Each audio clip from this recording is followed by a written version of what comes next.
I remember one time I hitchhiked up to this university right here, Evangel University, and I was in Arkansas living in a school bus with my sister and brother-in-law that they had converted it into a motorhome, taking like cabinets out of other trailers and things like that, the water, electrical, and setting it up, then with storage in the back, and we'd go and do flea markets, and we lived in the school bus. And I hitchhiked up here to visit excuse me, with a friend of mine. Let me remember which way I want to go here. I guess I'll go straight. And he let me use his car, and I drove out to Oregon to visit a girlfriend out there.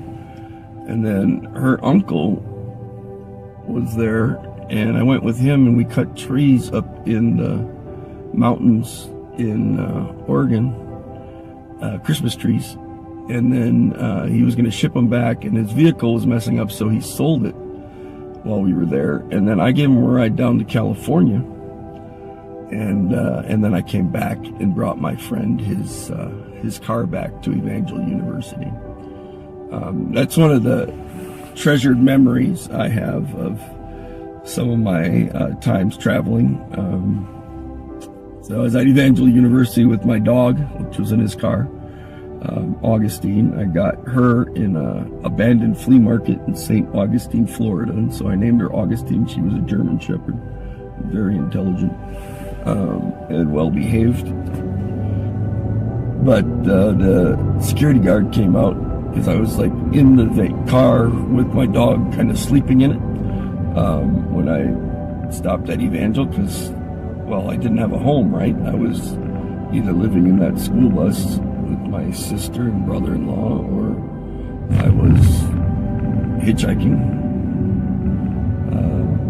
That's pretty much where I lived. So I was in the car sleeping there, and the security guard's like, "Hey, what's going on?" I was, "Oh, I was just hanging out with the dog and, visiting with a friend." And he knew people that I knew and stuff. I'd worked with some of them over at in South Carolina at a place called PTL, the Jim and Tammy Baker's place, the PTL Club, which was a fascinating story all in itself. But when I worked there, I met a bunch of students from Evangel that were primarily lifeguards. Was the main area for the water park, and I was a supervisor at the water park. That's also where I met my wife, by the way. Since talking about some treasured memories that we have, and one of the things that I was focusing on and considering from Bible study yesterday was on the idea of chosen individuals, chosen race, group. We know there aren't races, but that's a word that's used, that people have a matrix of understanding that word, so I'll use it from time to time. But it's not a good word, really. But a chosen ethnic group, a chosen people, a chosen lineage, those types of things, and what all of that means. And there's a lot of different understandings, because we're looking at Romans chapter 9 and the Jacob have I loved, Esau have I hated, that communication there. And the thing that I thought really jumped out in that section was, I believe it was verse 15, that said, God was saying, I will have mercy on whom I will have mercy. I will have compassion on whom I will have compassion. And it was a fascinating time that is taken from. That is the Lord speaking to Moses as he hides him in the cleft of the rock, and he passes by and he puts his hand over him. And it's a fascinating section to look at. I'm driving now. I'd rather have it in front of me to speak on it. So I'm not going to go real in depth on it, but just the way that the Lord is there, and his hand is covering, and yet his presence is passing by, and just the power and presence of the Lord with that one individual that he had chosen. But the choice was for more than just Moses, right? He's absolutely chosen Moses as that vessel of mercy, as that vessel of love and justice and righteousness and all that comes with that. And even to the point where you see it to where he was willing to wipe out all of the Israelites and just start over with Moses, because Moses was the chosen one, very special, right? Nobody deserved what Moses had. Nobody deserved what the Israelites have. Nobody deserved what any of us have that's good, that's right, that's just. We all deserve death, hell, and the grave. That came to us by one man. That death was passed on to us, that separation from the Holy God. But God chose Moses to be a vessel of mercy, and then from him, this is the way it works with God, right? That mercy flows to others, and then there are others that are chosen, and they become those vessels of mercy, and they flow out to others. And of course, the warning, right? If you're chosen, you better do what you're chosen to do, or you're going to find yourself being chosen to be a vessel of wrath rather than a vessel of honor. And it does get, oh, sorry, I forgot the blinker sound. It does get a little hard for our brains to process, because you have the sovereignty of God and what he's doing, and you also have free will. We do have a choice. And we can walk as those vessels of honor. And, you know, the responsibility, again, you go to whom much is given, much is required. The responsibility is those that are chosen, that are the gifts to the body. So you have your apostle, your prophet, your evangelist, your pastor, your teacher. These are gifts to us to equip us to do the work of service that we are to do, to bring us to unity of faith, to do all those things that are there, to rebuke, to correct, to train. We need that in our lives. Every one of us need that in our lives. Even if we are apostles or prophets or evangelists or pastors or teachers, we need apostles, prophets, evangelists, pastors, and teachers in our lives that sharpen us, that refine us, that purify us in our walk, help us to, and are there to help us, right? Assist us, to encourage us, to be willing to walk alongside of us, to laugh with us, to cry with us, to do all those things. The scriptural understanding, the kingdom understanding is we each take care of our own burdens. And as through we take care of our own burdens, we assist others in theirs. Why? Because there's times when we can't handle everything that we have.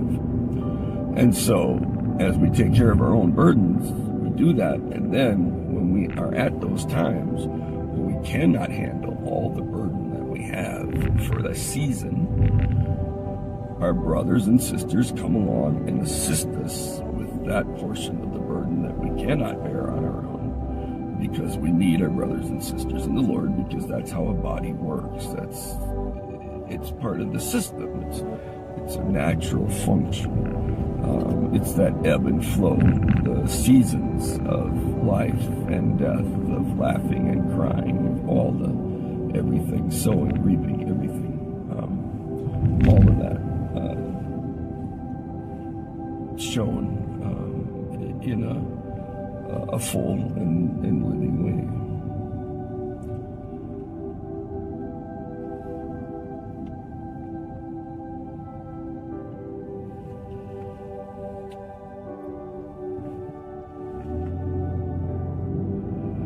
So as I'm thinking about the being chosen, those that are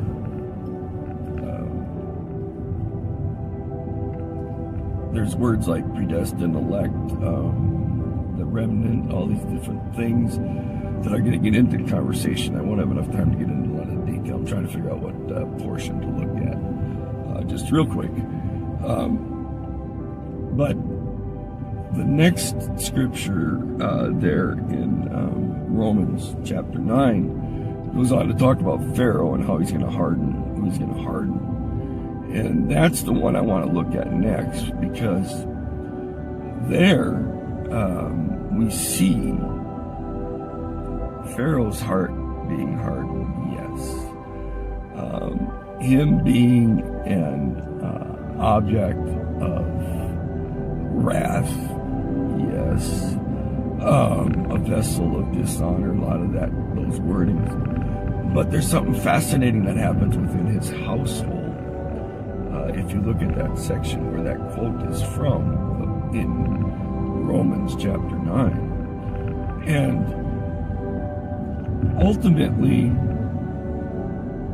what you see is God having individuals,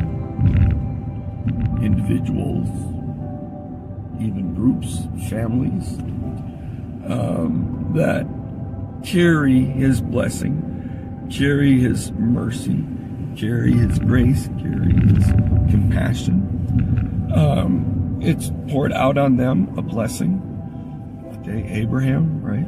The blessing wasn't for Abraham. The blessing was for all nations, all kindreds, every tribe.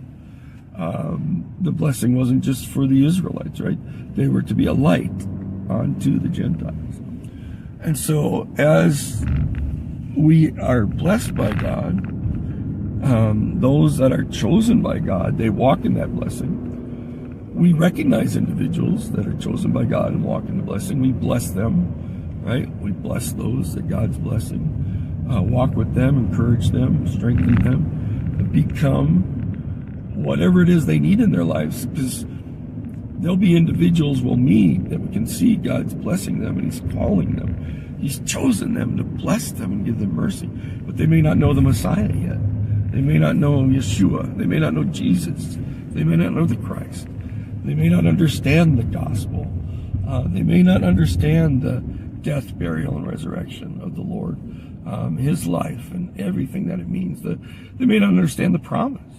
They may not understand the word, because it's all about the word of God, going back to the word. And even in Pharaoh's house, there were individuals that were saved because they feared the word of the Lord.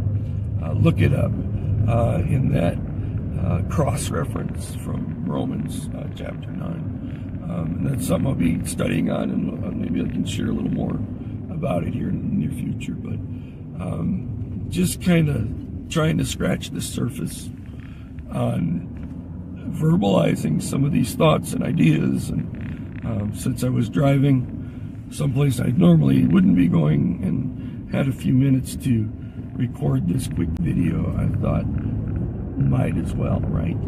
I'm doing it because I can do it.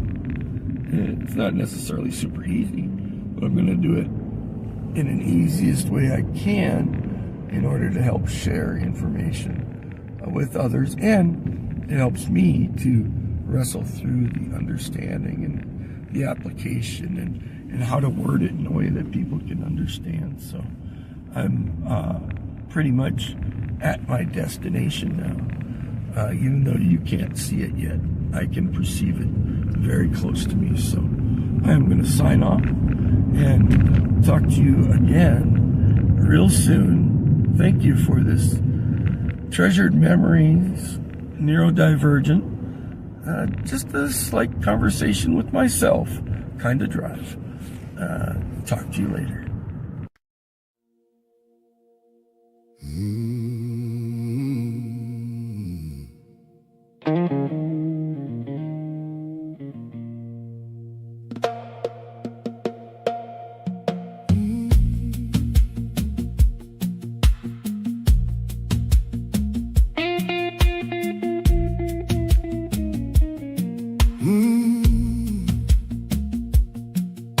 The engine's hum is a ghost of a school bus,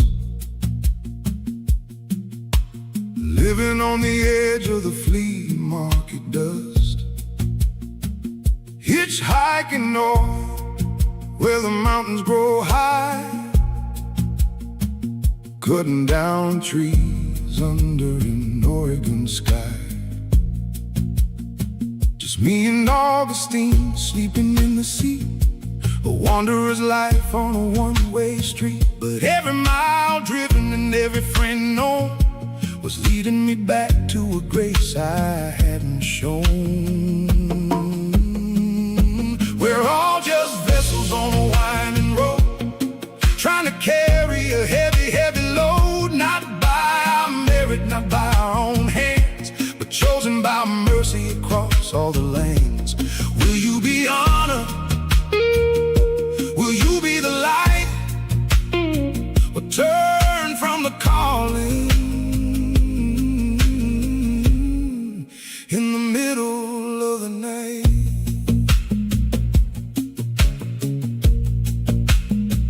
From the PTL water park to the university gates, I saw how the Spirit connects all our faiths, like Moses in the rock, hidden in the cleft. There's a mercy that finds us when there's nothing else left. It's a sovereignty we can't quite define, mixed with a choice on a thin human line, to sharpen each other, to laugh and to cry, to lift up a brother under a Springfield sky.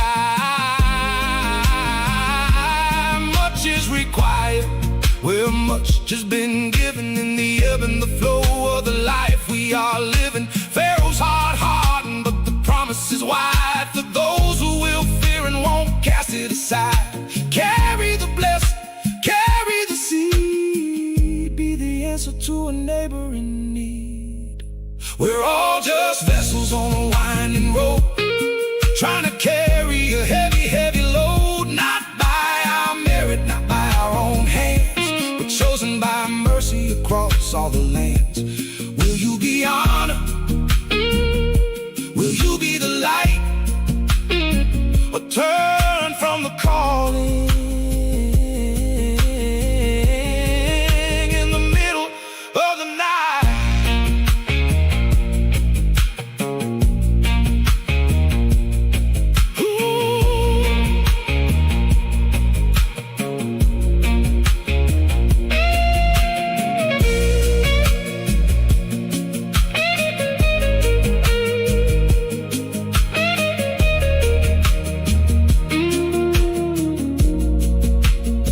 Keep driving, keep searching, the destination is near. The word is the map that will quiet the fear. We bear the burdens that we cannot face alone, until every treasured memory